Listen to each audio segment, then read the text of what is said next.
내용 증명은 잘 활용하면 강력한 법적 도구가 될 수 있고 분쟁을 빠르게 해결할 수 있는 좋은 수단이 될 수 있습니다. 그러나 잘못 대응하면 오히려 나중에 소송에서 독이 될 수도 있습니다.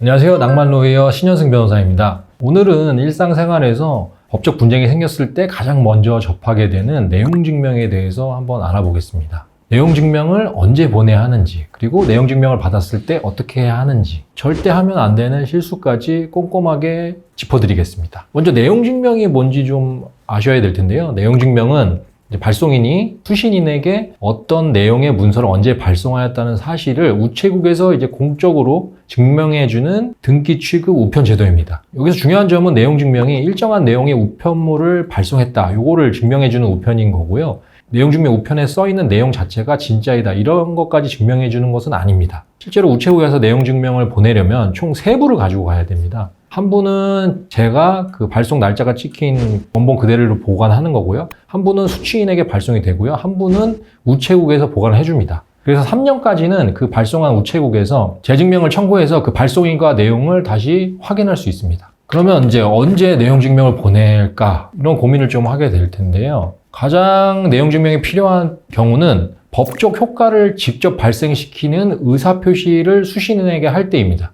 민법 543조에서 계약 또는 법률의 규정에 의하여 당사자 일방이나 쌍방의 해지 또는 해제의 권리가 있는 때에는 해지 또는 해제는 상대방에 대한 의사표시로 한다, 이렇게 규정하고 있습니다. 그리고 민법 111조 1항에서는 상대방에 있는 의사표시는 상대방에게 도달한 때 그 효력이 생긴다, 이렇게 규정하고 있습니다. 그러니까 계약을 해제하려면 그 해제권 행사는 상대방의 그 해제 의사표시가 도달해야만 효력이 생기는 것이니까 나중에 해제 여부에 다툼이 있을 경우에 도달 사실을 명확히 증명할 수 있는 내용 증명으로 보내는 것이 굉장히 유용한 것입니다. 또 사기나 강박에 의한 의사표시도 결국 취소할 수 있는데, 이러한 취소 의사표시도 결국 상대방에게 도달해야 그 효력이 생깁니다. 저희가 언제까지 갚으라고 정하지 않고 돈을 빌려준 경우, 이런 것들이 기간에 정함이 없는 채권인데요. 이자를 발생시키기 위해서는 저희가 갚아, 이렇게 해서 이행 청구를 해야 합니다. 이때에도 저희가 이행 청구를 했다는 사실을 입증을 해야 되는데, 나중에 쉽게 입증하기 위해서는 내용 증명 우편으로 보내는 것이 좋습니다. 또 소멸시효 중단을 시키기 위해서도 최고를 해야 소멸시효 중단이 되는데, 그 최고의 의사표시를 내용 증명으로 보내시면 좋습니다. 그리고 채권 양도가 중복될 경우에는 확정일자의 우선순위에 의해서 효력이 결정이 되는데요.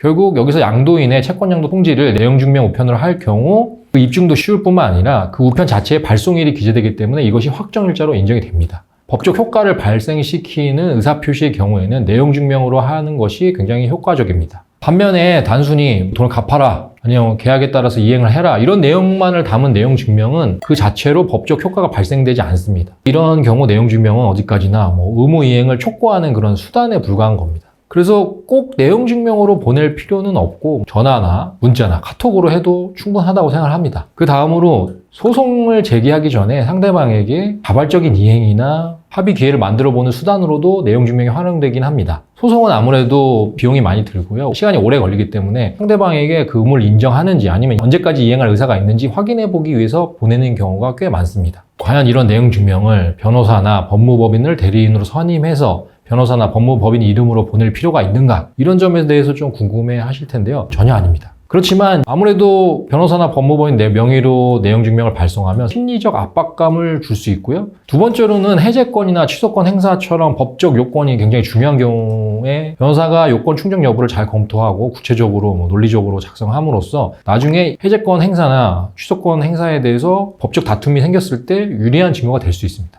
상대방이 수령하지 않거나 아니면 상대방 아예 주소를 몰라서 내용 증명을 못 보내는 경우, 먼저 문자나 카카오톡으로 아예 그냥 내용 증명의 내용을 바로 보내는 방법이 있습니다. 이때 중요한 거는 내용 증명을 좀 작성을 한 다음에 그 내용 전체를 PDF로 보내기보다는 각 페이지 한 장 한 장을 사진으로 보내는 것이 더 좋습니다. 사진은 카카오톡이나 문자에서 바로 볼 수 있기 때문에 상대방이 그 내용 자체를 안 봤다, 이런 답변을 하기가 어렵고 보낸 것 자체만으로 상대방에게 전달이 됐다는 것이 입증될 수 있습니다. 그리고 상대의 주소를 모르는 경우에는 주민등록법 29조 2항 6호에 따라서 채권 채무관계 등 대통령으로 정하는 정당한 이해가 있는 사람은 상대방의 주민등록 초본의 교부를 신청할 수 있습니다. 계약서나 자료를 반드시 지참해서 주민센터에 신청을 하셔야 합니다. 그리고 담당 공무원이 개인의 사생활 침해 우려가 있다고 판단하면 발급을 거부할 수 있기 때문에 이런 이해관계를 충분히 소명하는 자료를 잘 준비하셔야 합니다. 여기까지는 내용증명 발송에 대해서 말씀을 드렸고요. 일단 이제 내용증명을 받았을 때에 굉장히 놀라시는 분들이 많습니다.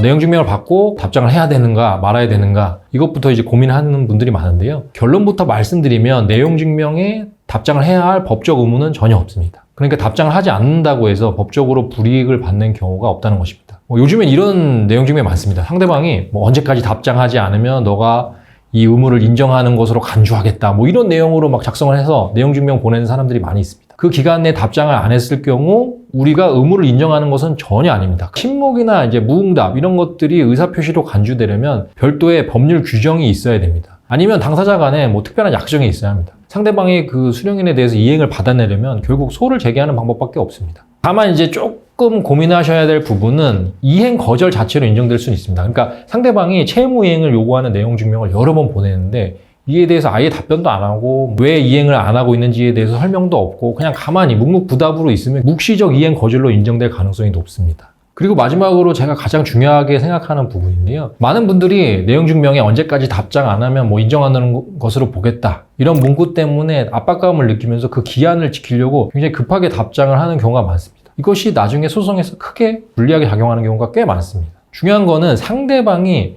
청구를 하는 요건 사실의 일부를 인정하는 내용을 절대 기재하면 안 된다는 것입니다. 구체적인 예를 들어보면요. 상대방이 투자 약정서를 작성했는데 그 투자 약정서에 따라서 왜 수익을 주지 않느냐 이런 식으로 내용 증명을 보내왔다고 이제 가정을 해보시죠. 저는 사실 그 투자 약정서를 제가 직접 날인하거나 작성한 것도 아니고요. 그 내용도 제가 제대로 알지 못하는 상황입니다. 근데 제가 답장을 하면서 투자 약정을 한 건 맞는데요. 아직 수익이 나지 않아서 줄 수 없다. 이렇게 답변을 보냈습니다. 이 내용 증명 답변은 결국 투자 약정 사실 자체와 그 진정 성립을 인정하는 내용으로 해석될 가능성이 굉장히 큽니다. 그럼 나중에 본인이 소송에서 그 내용 자체도 다 인정하는 것으로 보이기 때문에 매우 불리한 상황에 처하게 됩니다. 따라서 내용 증명에 답장을 해야 하는 상황이라면 결론만 간단하게 답변을 보내는 것이 오히려 안전합니다. 오늘은 내용 증명에 대해서 전반적으로 말씀드렸습니다.